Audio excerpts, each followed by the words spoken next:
This is my shot analysis and director's commentary of my horror final piece.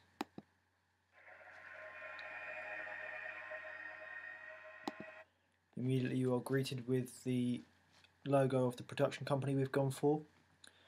We've chosen this production company because they are recognised for their lower budget films, and most of these films being horror films, and they've all been quite successful. As you'll see with our final piece, you can tell the budget isn't quite that high.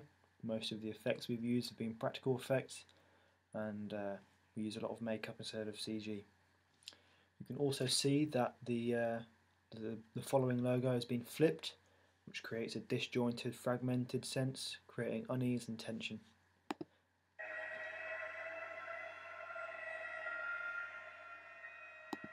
The first picture is in black and white. This obviously shows there is a lack of colour, which could then go on to connote a lack of life. You can also see that in the distance it says they're at Burgess Hill Station, as the title of our film is called The Last Train. This fits in with our protagonists trying to make the last train home. With this picture you can't quite see the end of the path. It's dark, black and white again, which creates the lack of colour, lack of life. But also, as you can't see what's at the end of the path, this creates a sense of unease and tension, as you're always scared of what you don't know.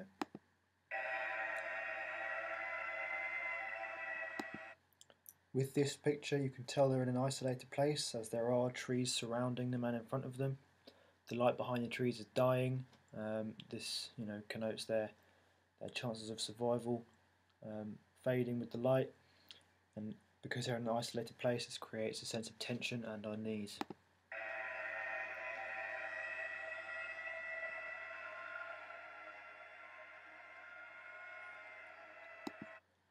This picture is not in focus, it's quite blurry, quite shaky.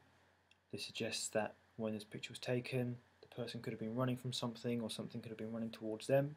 You can't again quite see what's on the other side of the trees, creating that same unease and tension as you don't know, so you're always scared.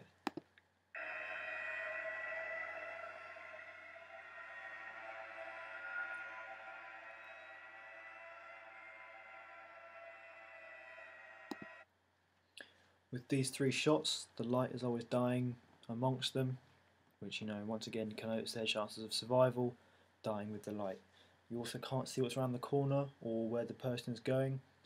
This once again creates that same unease and tension, as they can't see what's coming.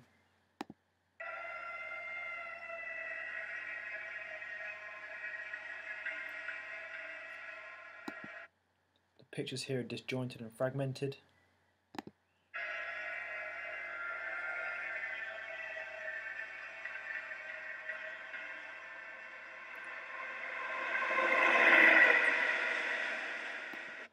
As you can see with this shot, the train isn't in focus, and you can also see the title of the film. The train doesn't stop at the station, it keeps on going. This is presumably, as the audience would probably suggest, is the train that our protagonists are trying to catch. As the train doesn't stop there, it means they've missed it, and that their chances of survival have left with that train.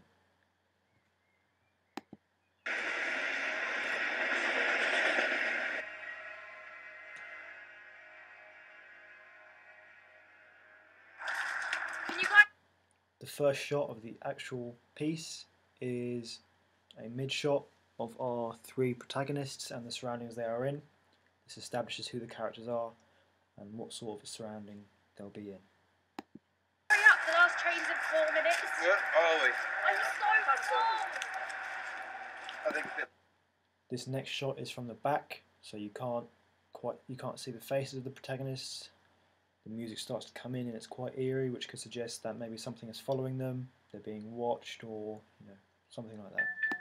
That's disgusting! Guys, we seriously have to go. I'm gonna be sick! Laura! Laura! What the hell was that? Body on the floor is quite pale, which suggests that foremost it suggests death, but it also suggests it's not quite natural. Quite unnatural. Bodies aren't usually that colour. Something's obviously happened to this person, or they could have been there a while.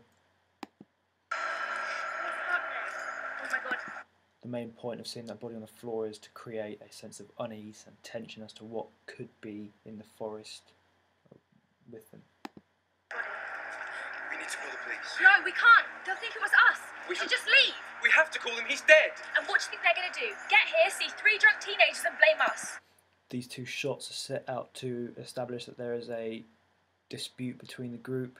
They don't quite know what to do. This creates unease, as if they're not all working together, their chances of survival are becoming very slim.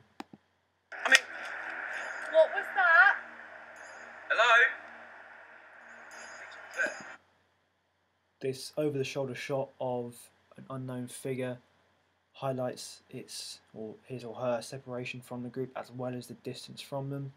This suggests or connotes that this person or thing isn't quite like those people, stands out from the crowd, and so on. You're also not able to see her face, which, again, like in the title sequence, means it's unknown to you, and you're always afraid of what is unknown to you, whereas the protagonist can see her face. Hello? As you finally get to see her face, you can see the areas around her eyes are very dark. This isn't natural of normal human beings, suggesting that something has happened to her to make her this way, or, you know, she's not a normal human being.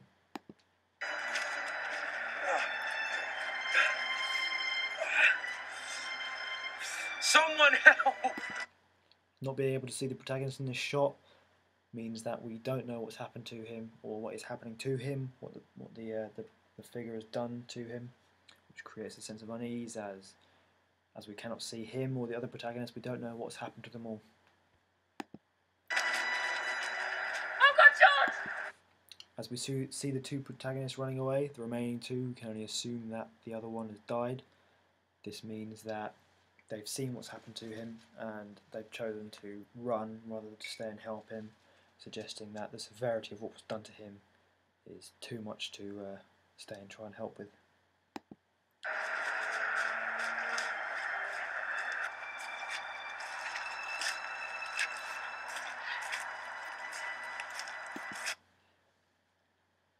As we can see, the body from the floor, or presumably the body from the floor, has risen and is now with the zombie that attacked the other protagonist, showing that they're growing in numbers.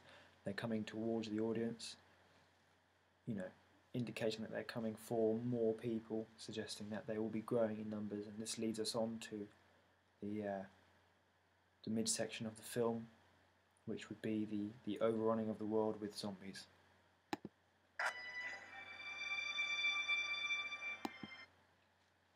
As it fades to black, we don't know what's happened to the zombies, so this creates a sense of mystery as to what their greater plan is.